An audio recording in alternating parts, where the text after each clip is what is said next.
Sæl, ég heiti Svavar. Ég bý í Vesturbænum með konu og 2 drengjum.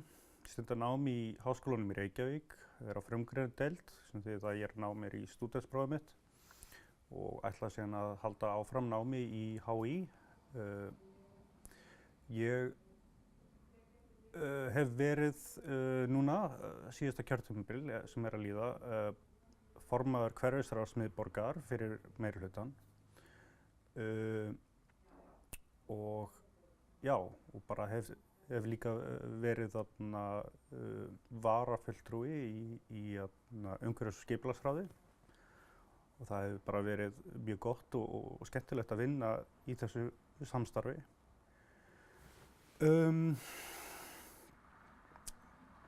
Þau mál sem ég vil setja á oddinn eru svolítið almenningssamgöngur. Þarna fyrir mörgum þá er það ekkert val hvort það noti strætó eða er á einkabíl. Það já, strætó er bara valkosturinn sem það verður að nýta sér í sínum daglega amstri. Og við þær aðstæður þá er eiginlega ógerlegt að bjóða upp á það að leiðir sig að taka klukkutíma, jafnvel allt undir 2. Og þetta er oft bara fólk sem bara má ekkert við því að vera að missa út allan þennan tíma.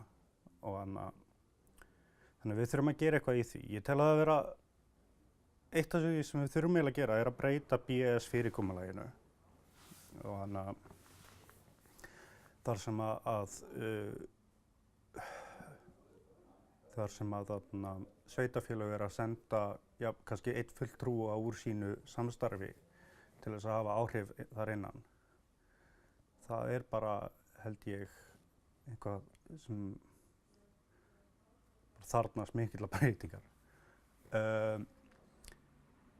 Ég er mjög hlynntur borgarlínu samt, til það bara að við þurfum að vera með gott kerfi og bættar samgöngur og setja þær í forgang. Húsnæðismálin eru náttúrulega mjög brýnt mál og þurfum að auka framleiðni. Ég held að lóðaskortur hafi ekki verið vandamálið.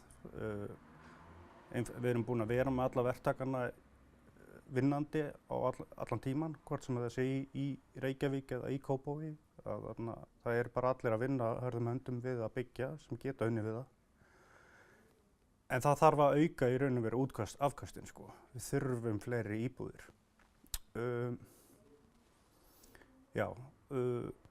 En allavega, ég er að bjóða mig fram og sækist eftir sæti á lista og mun bara gera mitt besta til þess að bjóða mína krafta fram í þessu samstarfi.